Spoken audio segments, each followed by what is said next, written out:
I farted so loud that it woke me up from my sleep. And it was a time of the month fart. So it was. What does that mean? Is that a thing? It's a disaster, Gabe. Also, probably a wet fart too. Yeah, no, because everything in you. I had bled through my pad since I was asleep and forgot to ask him to stop at a store. I was so embarrassed when I realized what had happened, and even though he was hysterically laughing, I couldn't help but be so embarrassed. The night only got even more chaotic. Welcome back to Delve Deck Stories. Today we have some Tinder date fails. Our first story is from Kenzie. And it's, what's the worst date you ever went on, from the venting deck? I think I blew it, literally.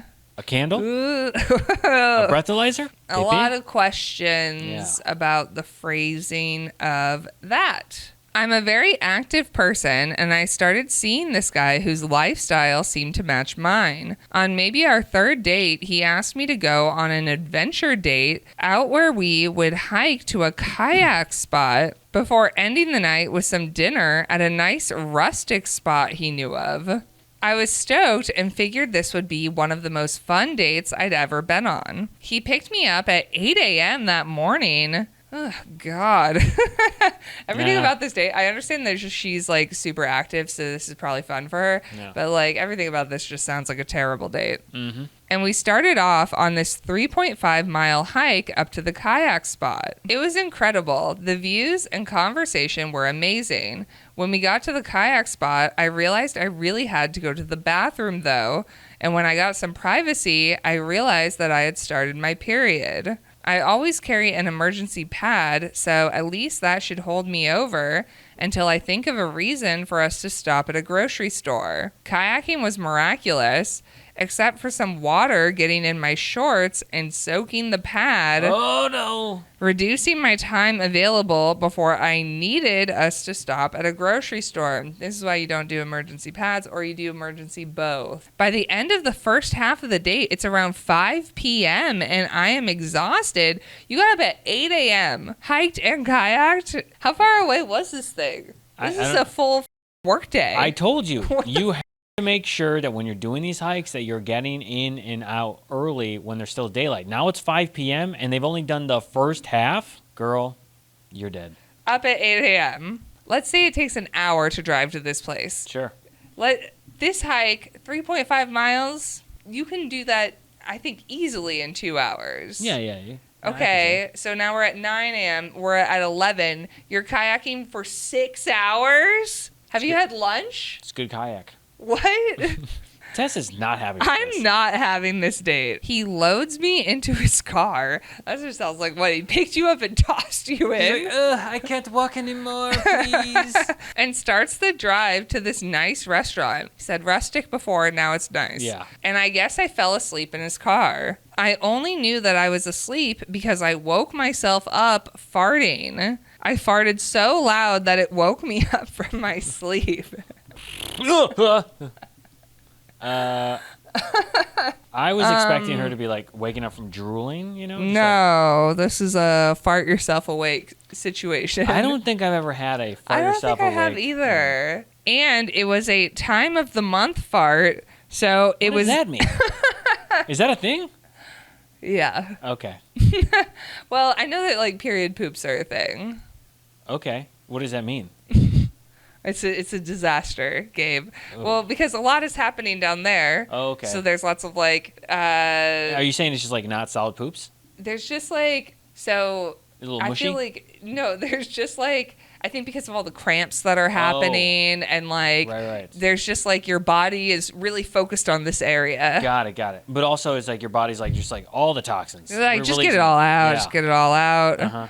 Uh-huh. So this is like a stinky fart? Probably. Or like a messy, like you sharted. Yeah, are we sharting?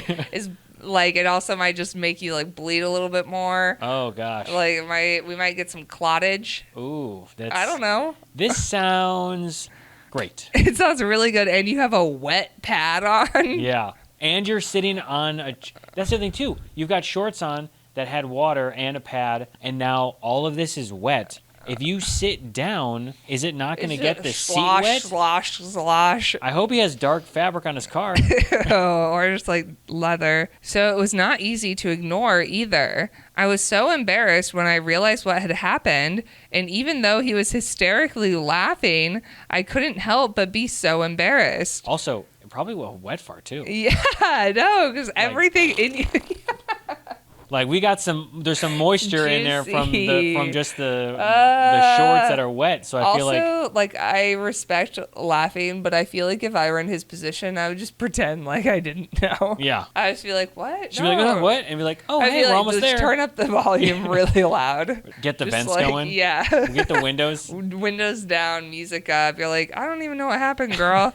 And what made it worse was when we finally arrived at this rustic restaurant and I got out of the car. I had bled through my pad since I was asleep and forgot to ask him to stop at a store. At this point, I just started crying and was too afraid to tell him since it was only like our third date. He saw me hiding around the other side of his car, and when he saw my face streaked with tears, I shakily told him what had happened, and he laughed again before stripping off his sweatshirt and giving it to me to tie myself off with. You should have said something. I actually have tampons in the car. Why do you have those? My sister left them in there a while ago, and I just kept them in case they were needed. That's nice. He's like an Uber driver.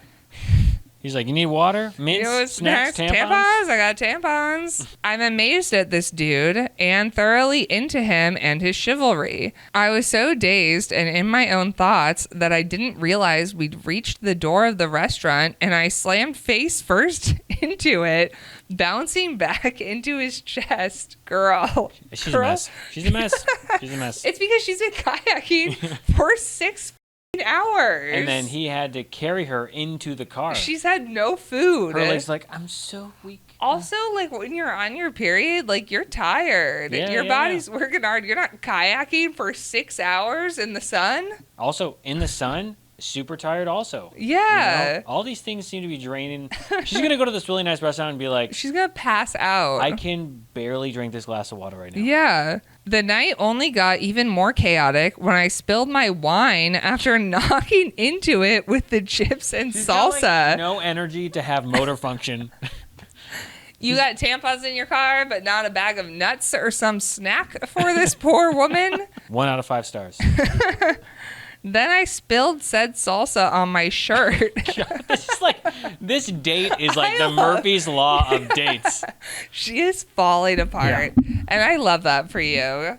And I returned home looking like I'd been through battle. He was a great sport about it, but he didn't call me back. And if I have to blame anything, I blame the period farts. Honestly, I blame this up insane date where you had to kayak. For 1 hour of kayaking is enough kayaking. Our next story is from Luke, and it's what's the worst date you ever went on from the venting deck. I nearly got killed on a first date. I, 27 male, met this woman, 25 female, on Tinder. And for a first date, she invited me over to her place for dinner. That's crazy. You're going to invite a random man over to your place? Yeah. This is a really unusual offer for a first date, but we'd been chatting for a few weeks, and she loves cooking for people, so I didn't see it for the red flag that it was. It sort of felt like I knew her since we'd talked so much over text leading up to this date. I go to the address she gave me, and the house is spectacular. It's right on the beach and probably costs millions of dollars easily. My first question is, how does a 25-year-old woman afford this house? I'm thinking maybe it's inherited or belongs to her parents. She made no mention during our chats of being super rich, so I'm a bit confused. I mean, yeah, I feel like if I was texting with someone for the first time, and they're like, and by the way, I'm super rich. I'd be like, McMansion. Be like, I don't believe you. Right. She answers the door and looks like her photos. She's very pretty and welcomes me inside. I'm totally in awe of this house and ask her how she ended up with it, and she tells me she's actually house sitting right now, but her client said it would be fine to have company over. Again, probably should have been a red flag, but the house and the date are both beautiful, and I take her word for it. I don't think that's totally crazy. Yeah, I mean, People house sit. I have a friend who does house sitting, and she gets to stay at like mansions in Beverly Hills all the time. I was kind of expecting her to be like, a little bit of this, a little bit of that. Yeah. Like, super vague. Yeah. We eat dinner, the food is great, and after dinner, we hang out in the living room and chat and listen to music and start making out. I'm thinking, I can't believe my luck, this date is going so well, when I hear a sound in the other room and a woman's voice say, is someone here? I pull away from my date, like, were you expecting someone? All the color drains from her face, and she's like, oh, I think my ex is here. Oh, no. Wait.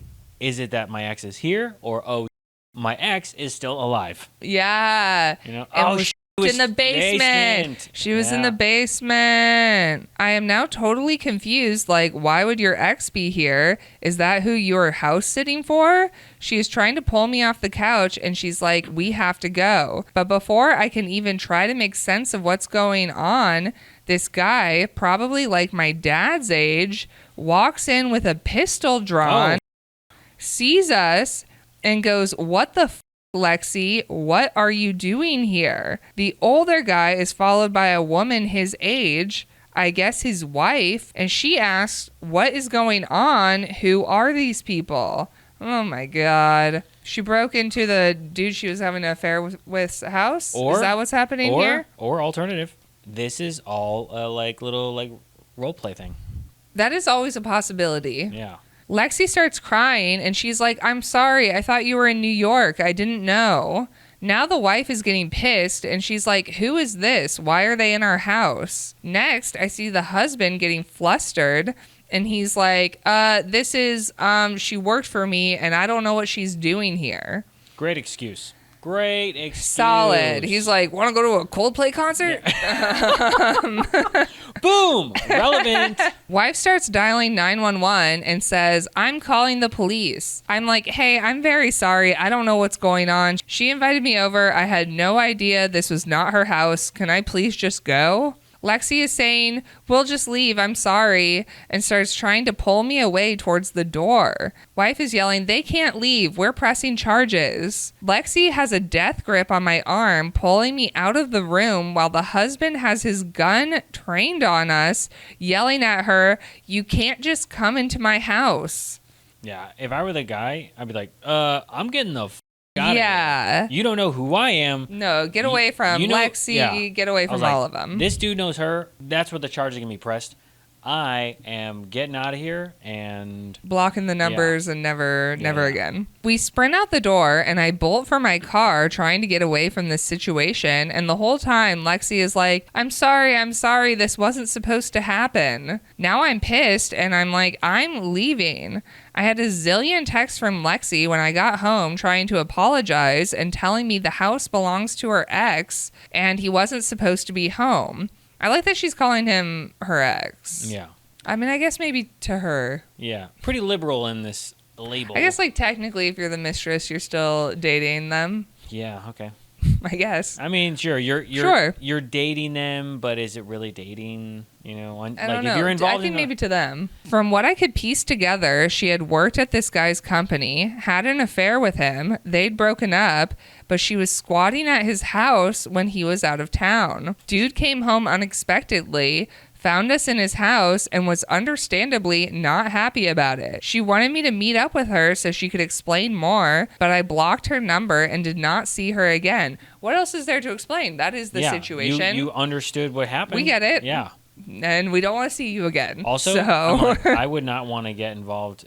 If that's what you did with someone's wife or husband already, and then you're trying to have this relationship with me, I don't know how fresh this was, if it was still going on. I mean, it sounds pretty fresh. Right. She's at his house. Look, if that was, so easy for you to do with this other guy, then, why do I feel any more secure in this relationship that is, just started? Yeah, you're like, I don't know you. Yeah. Way too much drama for a first date, and I wasn't happy about being unwittingly tricked into breaking and entering. And a man pulled a gun on you. Yeah. Not a great first date. I mean, I'm sure, here's the thing. I'm sure if the police were involved for him, he would be like, here's the situation. And then they'd be like, oh, okay. They'd probably let him go. He wasn't doing anything with intent or malicious. He was under the idea that it was her place. and that she was making dinner and they were on this date, not under the truth of, oh, this actually is the former boyfriend or guy that she was seeing, and she had entered without permission, and then he's just like an innocent bystander. Yeah. Our next story is from Gertrude, and it's, what's the wildest plot twist you've ever experienced in real life from the deep dive beach ball? The worst part was he looked exactly like his picture. I like the idea that, like, you would meet up with someone and you're like, well, there's no way they could possibly look like that. Yeah.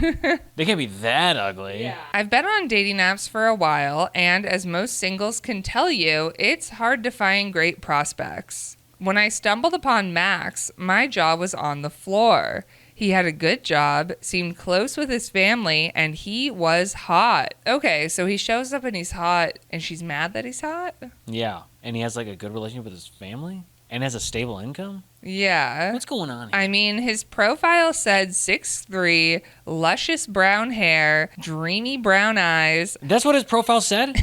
That's all.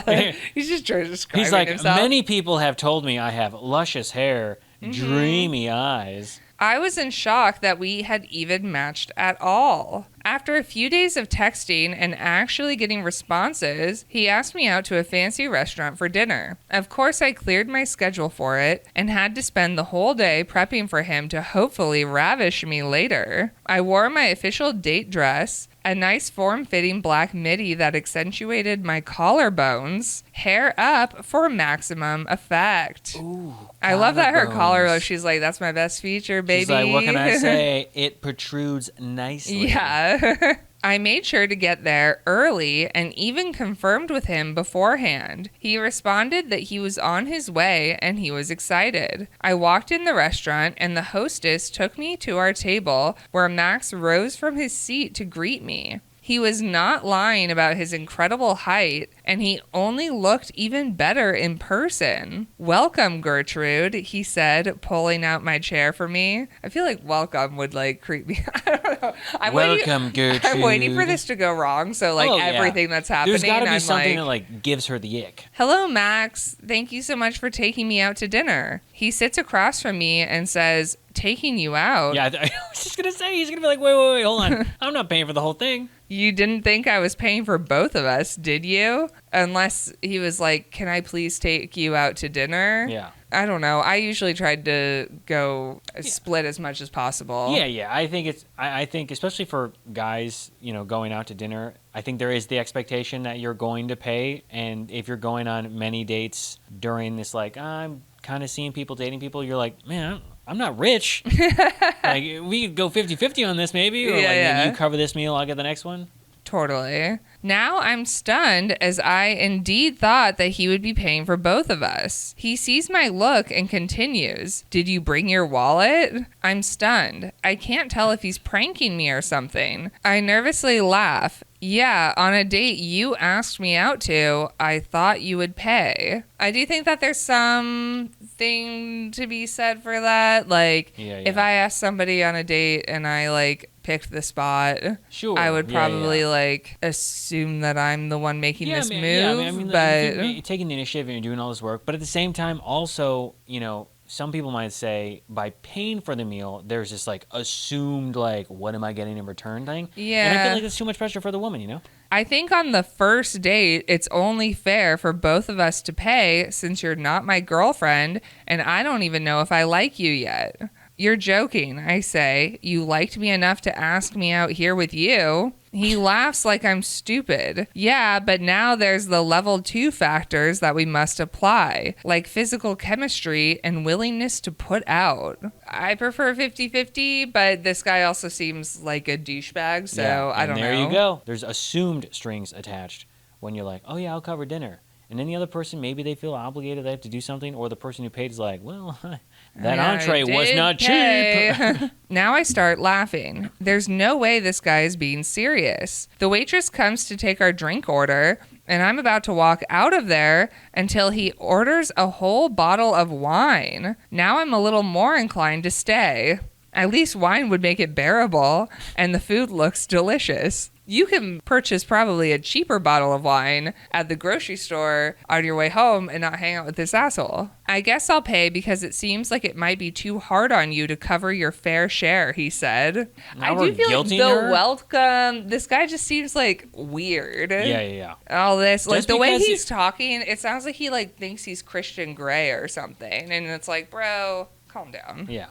It was more of this type of rhetoric until they brought out the bread. I'm incredibly grateful for something to do with my hands, so I immediately reach for a piece. To which, and I am not kidding about this, he goes, with a hand on my wrist to stop me from touching a piece. I am paying, I get to go first. What? Are you a child? What? All the bread is probably the same. Yeah. I mean, there are places, obviously, that have different types of breads in there, but it's like, come on, a piece of bread? Usually get a there's second at least basket two if of you want. each one. Like, what? I'm embarrassed at this point because in a fancy restaurant, tables are kind of close together, and the tables next to me saw him swat my hand away. He takes no less than 3 pieces of bread and balls them up before shoving them into his mouth, chewing to the best of his ability, but not succeeding in keeping his mouth closed. Okay, so he's got no etiquette, no manners.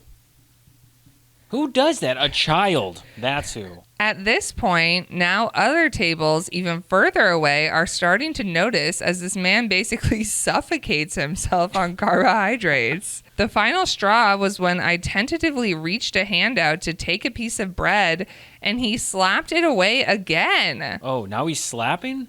Girl, you in danger. What are we doing? I just stood up, profusely apologized to the adjacent tables, and left him there choking on his bread. What? I don't know. Maybe he choked to death.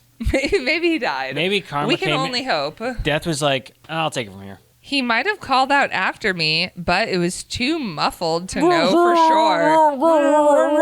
You have to pay for half of it. He messaged me later that night and had the audacity to say that I had passed the test and that he acted horribly on purpose to make sure I wasn't some sort of vain woman only interested in him for his looks.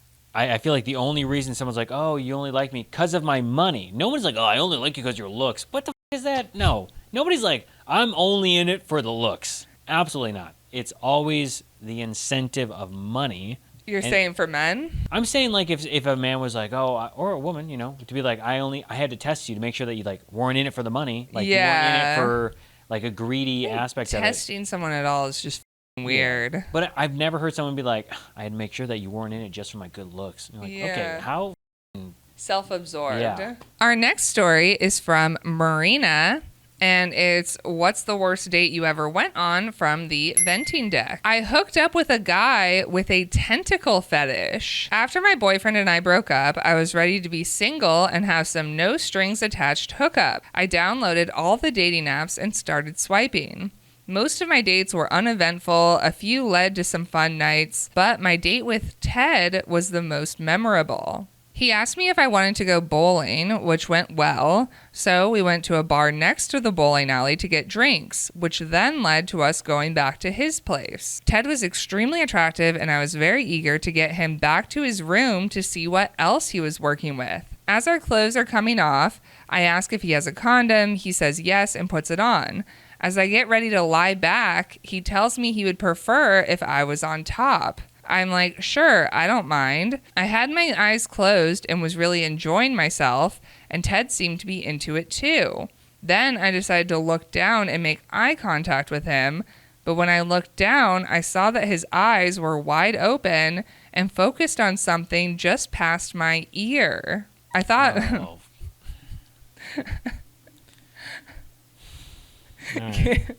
All right. I thought making eye contact with him would cause him to look back at me, but whatever he was looking at seemed to be way more interesting to him than anything I had going on. I can just imagine them having sex and she's like trying to get it and he's like, no, I'm looking at the photo behind you. Could you please stop blocking my view? Oh yeah, those are good tentacles. Shut up. Don't. Girl, it's just like... Yeah, I see you. Yeah, no, this is good. Yeah. I started to slow down, but he grabbed my hips and started going harder, still focused on the spot just past my head. Finally, I was like, I gotta see what the hell this man is looking at. You're like, okay, something really interesting. She's must be like, what behind the? it." Okay, what the? Oh my God. I tilted my head back and see that pinned to his ceiling is a giant poster of some woman being penetrated by tentacles. The image was extremely disturbing and graphic, and I quickly rolled off of him. I assumed he would stop, but nope. No, he's in it. Yeah, once you get started, dude, you can't. You gotta. You're not a part of this. Yeah. You need to realize that you were just a means to an end, and you got him started, and now he needs to finish the race. Yeah, it's not about you. Yeah. He grabbed himself and kept going without me. I watched in shock as this man finished himself off, staring at this poster on his ceiling, not acknowledging that I was there at all. I can't imagine being this person. What? Being the person that's getting off on it? Yeah. It is kind of wild. To really not care this much. Yeah, like you are so, like you are like, oh my Like, God. I am transfixed by this poster that you look at every night. Yeah. But it's also wild to be like, she's gotten off you, and you're just like, oh yeah. I don't know what his face is like. I'm assuming that it's very aggressive. It's aggressive. It's Yeah. scary. I probably could have gotten up and left, and he wouldn't have cared. Yeah. Once he was done, he rolled over to hold me and said, "Wow, that was great." Yeah, I guess not. Now you're gonna acknowledge it. Yeah. Wow, that was so. Did you have a good time? That was so magical. That was like, oh my! I felt like I could feel every part of you. I responded with an unenthusiastic, I should have been like, what the hell, dude? But I just wanted to get out of there, so I made up some excuse to leave. I was worried he would try to meet up with me again, but he never did. Thank God. Why do you need to meet up with anyone if you have a poster on your ceiling that you're clearly getting off to? I don't know. And also, like, fine. Have your things. Yeah. But, like, if that's going to prevent you from, like, having an experience with somebody and, like, actually connecting with them, like, this is beyond having a fetish. I mean, at least get VR, dude.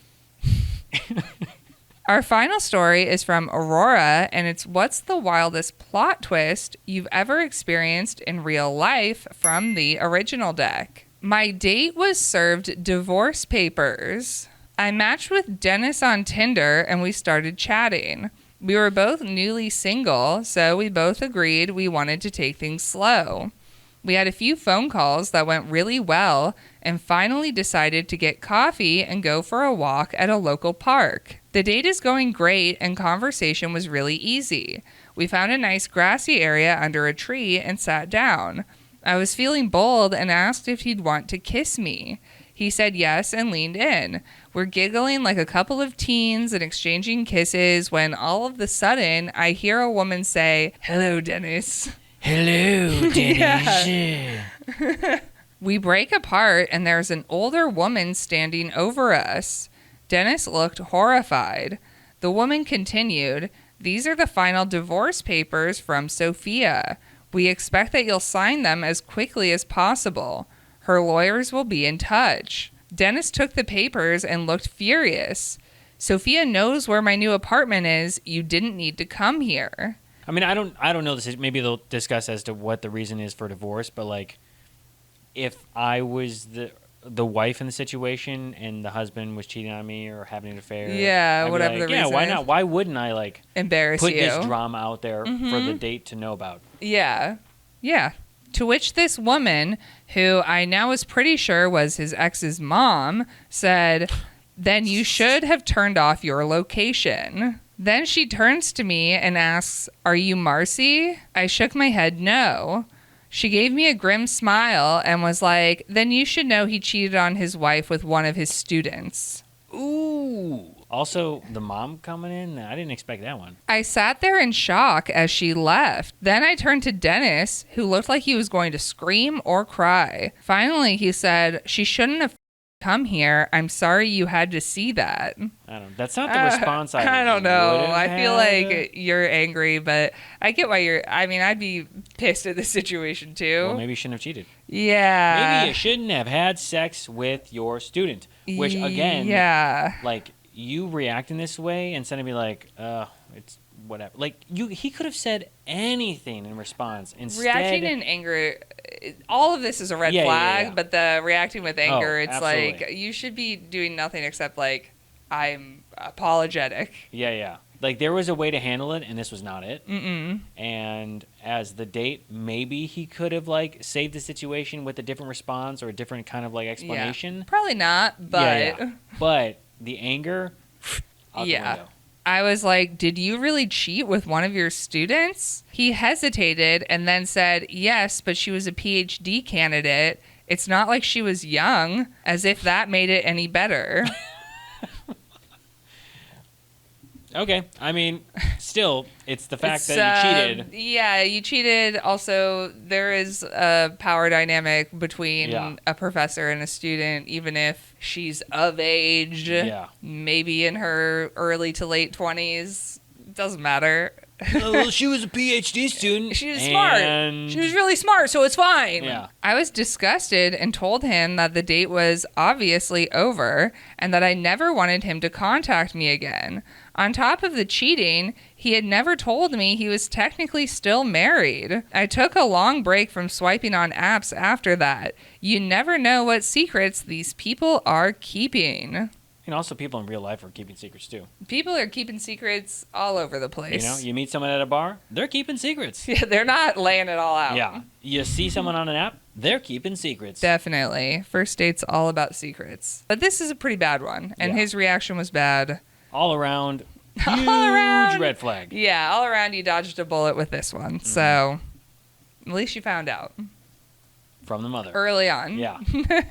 That is it for Delve Deck Stories. Thank you so much for watching. If you liked this video, you can like, subscribe, and check out some of our other videos. And if you have a story that you would like to share with us, you can go to share.delvedeck.com and we might read it on an episode.